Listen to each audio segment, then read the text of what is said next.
Assalamualaikum warahmatullahi wabarakatuh. Nama saya Dimas Wicaksono.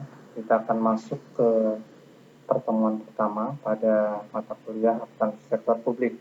Tapi saat ini saya akan lebih condong ke akuntansi sektor pemerintahan.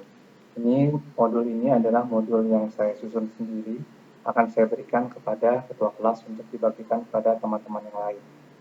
Oke, kita masuk kepada bab pertama, laporan keuangan berbasis akrual. Nah, ini semester 5, saya harapkan sudah paham perbedaan antara basis akrual dan juga basis kas. Nanti juga akan menyambung kepada apa itu belanja dan perbedaannya dengan beban. Nanti saya akan tanyakan pada sesi diskusi nanti. Oke, pada poin pertama laporan keuangan. Jadi penyusunan laporan keuangan pemerintah berbasis akrual dimulai pada tahun 2015. Sebenarnya sudah diwajibkan dari 10 tahun sebelumnya, namun pemerintah baru mampu melakukan itu pada tahun 2015. Nah, laporan keuangan itu berisi ada laporan realisasi anggaran atau LRA yang berbasis kas, laporan operasional berbasis akrual, lalu laporan perubahan ekuitas, neraca, dan catatan atas laporan keuangan. Laporan keuangan ini disusun berdasarkan setiap bulan. Jadi setiap bulan dilakukan laporan penyusunan, namun yang dikumpulkan kepada Kementerian Keuangan itu hanya setiap triwulan, triwulan 1, semester 1, triwulan 3, dan tahunan. Nanti ada juga setelah tahunan diperiksa oleh BPK atau auditor eksternalnya, nanti dibuat lagi laporan keuangan audited. Nanti kita akan bahas.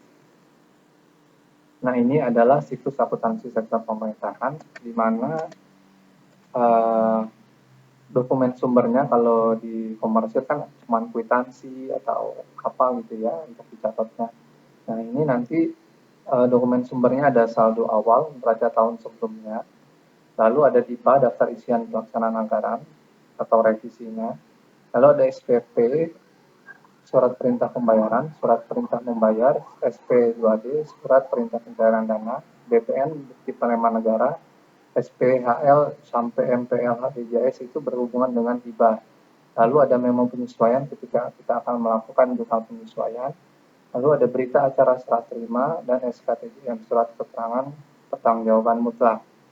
Dokumen-dokumen sumber ini akan dilakukan pada aplikasi namanya aplikasi Saiba. Nanti dia akan otomatis melakukan jurnal akrual dan juga jurnal kas. Nah, saya terangkan sebelumnya bahwa ketika setiap tahun pemerintah itu memberikan anggaran kepada kementerian lembaga sesuai porsinya.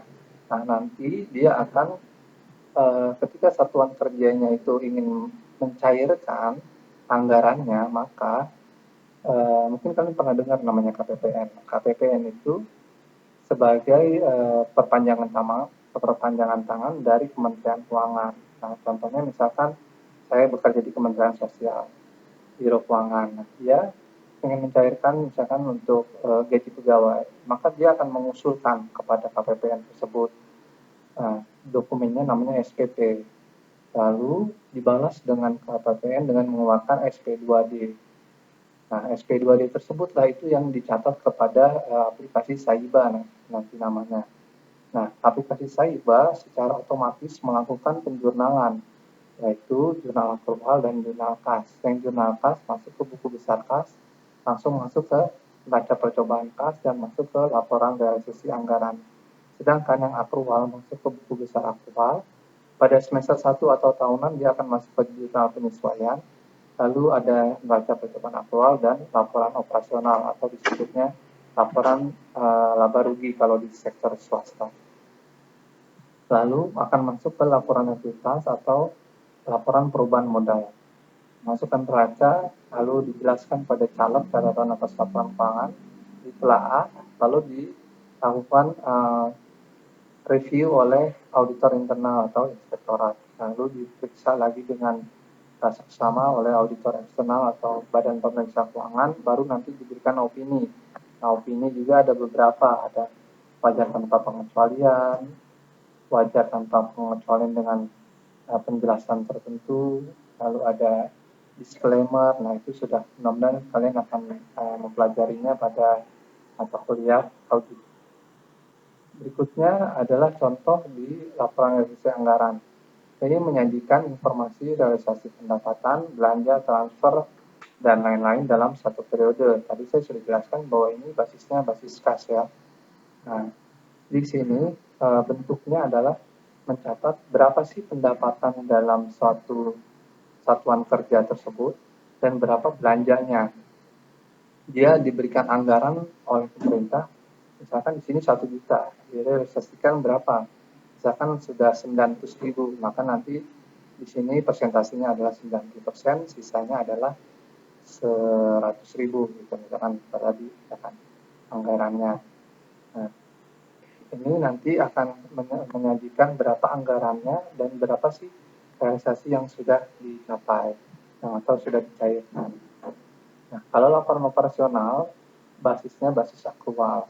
Sama, dia bentuknya adalah pendapatan, tapi bukan belanja, tapi di sininya adalah beban. Nah, nanti kalian harus paham nih, apa itu belanja, apa itu beban, dan perbedaannya seperti apa.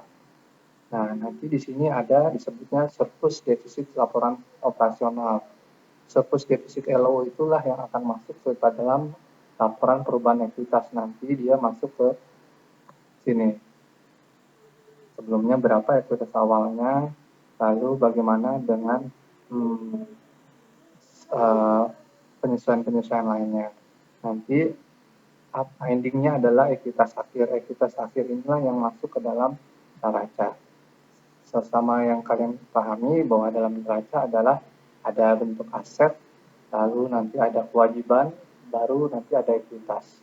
Nah, ekuitas tadi yang dari LPL inilah yang akan masuk ke dalam neraca.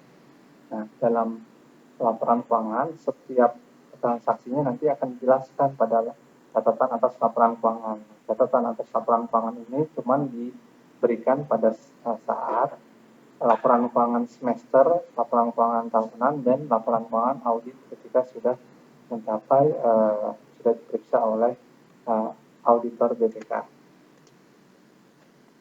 Berikutnya adalah laporan tingkat satker. Jadi, dalam struktur organisasi akuntansi dikenal dengan namanya PAKPA atau unit akuntansi mana ya panjangannya.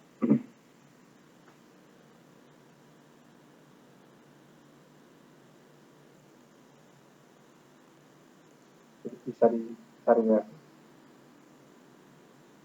Dia tingkat satker. Nah, tingkat satker inilah yang akan melakukan pencatatan dalam bentuk rekonsiliasi dengan KPPN tadi. Nanti kita sambung lagi ke videonya karena waktu kuota yang terbatas. Saya akan masuk ke part keduanya.